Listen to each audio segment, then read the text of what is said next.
everyone, Greta here. Let's talk about the transition from Bakasana to Chaturanga today. This transition looks really cool. Often it's very loud, but in general it looks really impressive. If you want to do it with a lot of control, the responsible body part is actually the upper body strength.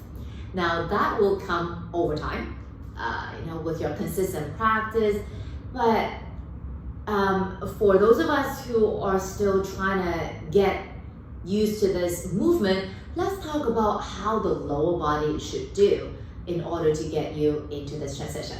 When I first tried this, my teacher at the time told me to visualize my body like a slingshot. So, for the slingshot, you need to pull the pebble or the stone back before you let go, and then the pebble would shoot, right? That's the concept.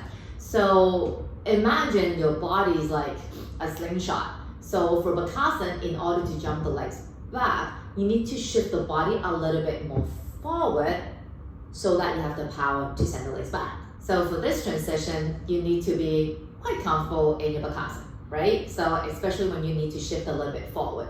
Now, don't think that, oh my gosh, I need to face plant. No, it's not that crazy. It's just a little bit before you shoot the legs back. So from crow, before you jump back, shift a bit more forward, and then the legs will go back. I know it's not very obvious. On the outside it doesn't look that obvious, but then for the doer, it's just a little bit forward and then the legs go back.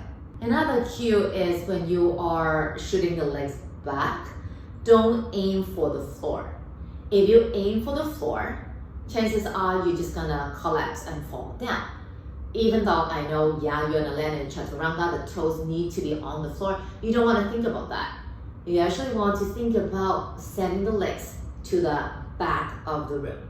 Be it the wall or the door, or if there's no physical object to have a reference to, just imagine you want to just send the legs horizontally back, and that will give you the power. Here's what I mean. So if you're in crow, if you're like, okay, I'm going to send the legs down to the floor, chances are you're gonna do this, or maybe even pressing the knees down to the floor. So rather, imagine you're shooting the legs horizontally back, and then just let gravity help you to bring the toes down, right? So from here, again a little bit forward, let's go back, and just let gravity help you.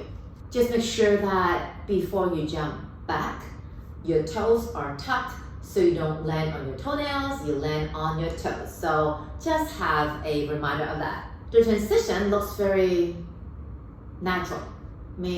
It doesn't look anything too intimidating. It just looks, from a crow landing in the Chaturanga. That's what you should do, right? But then for a lot of people, they are actually quite nervous about this jump back. So if you feel it that way, you can break it down into little pieces. Instead of shooting the legs all the way back straight, you can start with baby steps. So you can do, come into crow, and then from here, go back here, maybe. And then just become more comfortable with this distance, okay? And then you can try a little bit further away, okay? Further away. Eventually, you will build up, and then you will actually land in a Chaturanga.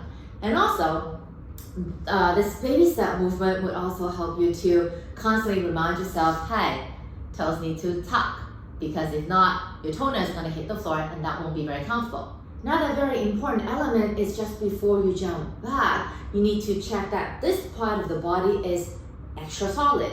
So before you shoot the legs back, do a quick check. Now, am I looking forward? No. Are my elbows hugging in? Is my upper back broad? Am I not collapsing into my chest? Is my lower abs engaging? No. Are my legs active? Okay. They're very important. Okay, don't think that, I'm just gonna send the legs back. No, you're shooting the legs back. Okay, shooting, power, sending, lazy. Give it a try. So you know your body best. Okay, be patient with it. Some people, they can just, do it in one go. Other people, it just needs to have a little bit more time. Perfectly fine. Like my video, comment, share it, and of course, if you have not subscribed to my channel already, just subscribe it, okay? Okay, see you again soon. Take it easy.